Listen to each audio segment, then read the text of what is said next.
I'm going to give you another example now of balancing a chemical reaction using the algebraic technique. And so remember, first of all, every part of the chemical reaction acquires a letter of the alphabet. And we see here that we have a couple things here. We see, well, actually one thing we see, we have C2O4, which is oxalate, and it shows up on both sides. But as you look over letter E, you see a C present in carbon dioxide. Well, if I isolate my oxalate, I have no C on the reactant side to account for the C on the product side we see in carbon dioxide. Therefore, we cannot isolate C2O4 oxalate. We must break down and look at the carbons and oxygens individually. So selenium gives me A equals 2C. Iodine, I have 4 of them in A, and I have 2 of them in D. Oxygen, I have 12 of them in A, I have 4 of them in B, and then move across my yield sign, there's my equals, then I have 12 of them in C, I have 2 of them in E, and 1 of them in F.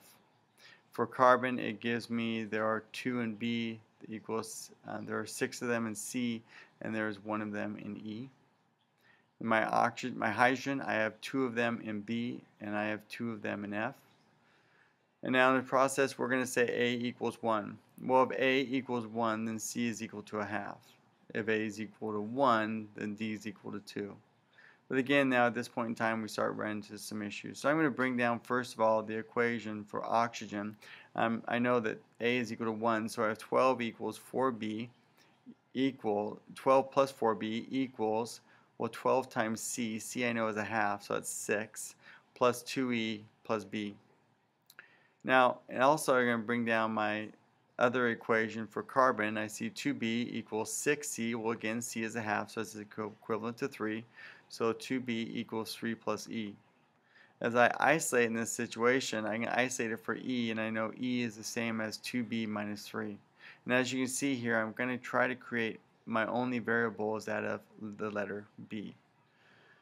So now I can substitute in my E, and now I have 12 plus 4B equals 6 plus 2E, and E is the same as 2B minus 3 plus B. So if I isolate everything as B in this process, I can then go through and do my algebra and come up with the value of B is equal to 12. Also, we saw that up there, the one other issue is I failed to mention this, but back there I replaced F with the letter B, and that's because of hydrogen. It says 2B equals 2F, or in other words, B equals F, and that's why I made that substitution at the very beginning.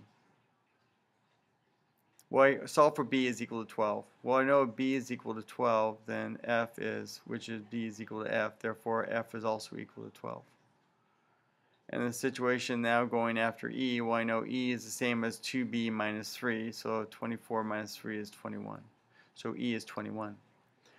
My common denominator here is 2, so I multiply everything through by 2, and my final answer ends up being here for number 15. I end up getting the 2, the 1, the 4, the 24, the 24, the 42 ratio. So again, larger coefficients, you can see how the algebraic technique certainly helped out.